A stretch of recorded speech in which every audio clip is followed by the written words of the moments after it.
Yeah thank you అడిగినందుకు. ఒకసారి నవదీప్ గారు కాదు ఆయనకి ఇద్దామా? మీ ఇద్దరిలో కల్లా సీనియర్, మనందరికన్నా సీనియర్ హర్షనే కాబట్టి వయసులో. ఒకసారి ఇక్కడ రండి హర్ష గారు. ఇలా వైస్ టాపిక్ వస్తుంది అనుకోలేదు. చెప్పండి. It's a very wise topic. Wise topic nice topic. Yes చెప్పండి. ఏంటి మీరు ఇందులో చాలా విలనిజం, అసలు హర్షవర్ధన్ అంటే చాలా సాఫ్ట్. అది ఒరిజినల్ క్యారెక్టర్ ఇందులో పెట్టారు డైరెక్టర్ గారు. అందరికీ నమస్కారం అండి. సుమ గారికి ఒక విషయం ఫస్ట్ చెప్పాలనుకుంటున్నాను సభాముఖంగా. మామూలుగా ఎవరైనా మాట్లాడుతున్నప్పుడు లాస్ట్లో ప్రేక్షకులు మీరు చప్పట్లు కొట్టాలి అని అడగడం జరుగుతుంది. దానికి 2 కేటగిరీస్. ఒకటి విషయం లేనోళ్ళు, అంటే వాళ్ళు ఏం మాట్లాడినా ఎవరు చప్పట్లు కొట్టరనమాట. ఇప్పుడు నాకు కొట్టినట్టు మీరు అది కొట్టారా. రెండోది ఏంటంటే ఎప్పుడు ఆపుతారో స్పీచ్ తెలియని వాళ్ళు కొట్టరు చెప్పట్లు.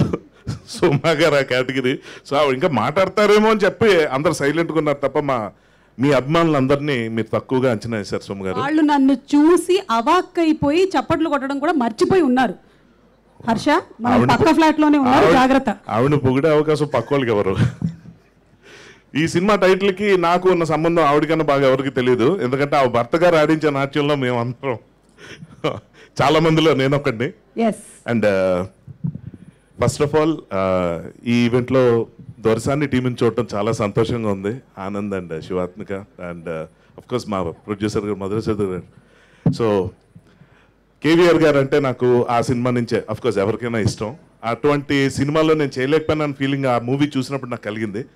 సో ఆ నెక్స్ట్ ఫిల్మ్లో నా ఛాన్స్ దొరికింది అనేది కూడా చాలా హ్యాపీ ఫీల్ అయ్యాను. అండ్ మా ఇంటికి వచ్చారు, స్టోరీ చెప్తా అంటే చాలా సిన్సియర్గా వింటున్నా. ఇందులో మీరు విలన్ అని కూడా అన్నారు.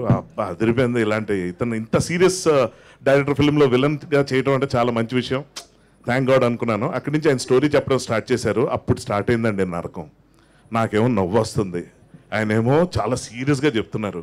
ఇది చాలా సీరియస్ ఫిల్మ్ అని అనుకుంటున్నాను. సో ఆ టైంలో నవ్వకూడదని నవ్వు కంట్రోల్ చేసుకుంటే ఇంకా నా వల్ల కాక, సార్ ఈ సీన్లు ఏంటి ఇలా ఉన్నాయి, నవ్వు వస్తుంది అంటే ఇది కామెడీ ఫిల్మ్ అన్నాడు. ఇది ఫస్ట్ జర్క్.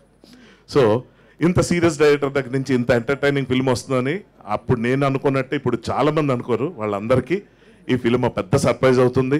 అలాగే ఈ సినిమాలో హీరోగా యాక్ట్ చేసిన అంటే తన హీరో కింద చెప్పే కన్నా ముందు ఏంటంటే ఇప్పుడున్న కాంపిటీషన్లో తను ఎలా బయటికి రావాలి, ఎలాగ నిలదొక్కోవాలి, వాళ్ళ నాన్నగారు పేరు ధనియేల గారి పేరు ఎలా నిలబెట్టాలి అన్న దాని మీద చాలా పెద్ద ప్లాన్ వేసుకొని వచ్చాడు. అదేంటంటే సెల్ఫ్ ఎంప్లాయ్మెంట్ స్కీమ్ అంటారు కదా, అలాగా అతనే స్టోరీ రాసుకొని స్క్రీన్ ప్లేలో కూడా వర్క్ చేసి ఆ విధంగా చాలా బాగా మంచి సర్ప్రైజ్ ఇచ్చాడు అబ్బాయి. తన రైటర్ కూడా తెలిసిందే. నాకు రైటర్స్ అంటే చాలా ఇష్టం కాబట్టి ఫస్ట్ అప్రిషియేషన్ దానికి ఇస్తున్నాను. అండ్ చాలా విచిత్రం ఏంటంటే ఇటువంటి ఫిల్మ్స్లో చాలా క్యారెక్టర్స్ ఉన్నాయి, కానీ అదేదో ప్యాడింగ్ కోసం చాలామంది పెట్టేస్తుంటారు నోటెడ్ యాక్టర్స్ అందరినీ. కానీ ఇందులో కనిపించే చిన్న చిన్న క్యారెక్టర్స్ చేసిన వాళ్ళు కూడా సిగ్నేచర్ ఉండటం అన్నది ఈ కథలో ఉన్న ప్రత్యేకత.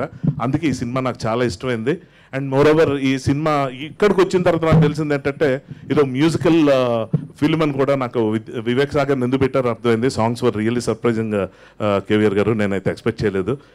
నాకు కూడా ఇది సర్ప్రైజింగ్ ఉంది. అలాగే భరతనాట్యం అంటే ఏంటి అన్న క్యూరియాసిటీ అందరిలో బాగా డెవలప్ అయింది. డెఫినెట్గా వాళ్ళందరికీ ఈ సినిమాలో మంచి దాని మీనింగ్ తెలుస్తుందని నమ్ముతున్నాను. ఐ విష్ పాయల్ గారు ప్రొడ్యూసర్, ఆవిడని చాలామంది పని కట్టుకుని ప్రొడ్యూసర్ పరిచయం చెప్తే హీరోయిన్ అనుకుంటున్నారు.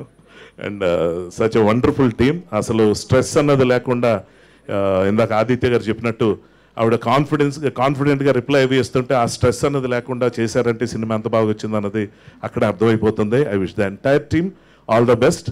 అండ్ దీనికి చీఫ్ గెస్ట్గా వచ్చిన మేడం జీవిత గారికి అందరికీ పేరున and my personal favourite actor Navdeep గారికి థ్యాంక్స్ చెప్పుకుంటున్నాను. Thank you. All the best one and all. Thank you so much Harshavardhan గారు. ఒక పాటతో ఏమైనా ఎండ్ చేస్తారేమో అనుకున్నాను. భరతనాట్యం అందరూ నాట్యం అంటున్నారు, ఏదైనా ఒక సాంగ్ అట్లా పాట పాడితే ఎండ్ అయిపోతుందని చేయట్లేదండి. మీరు పాట పాడితే ఎండ్ అవ్వదు, నేను పాట పాడితే ఎండ్ అవుతుంది. Anyway thank you. నవదీప్ గారు ప్లీజ్.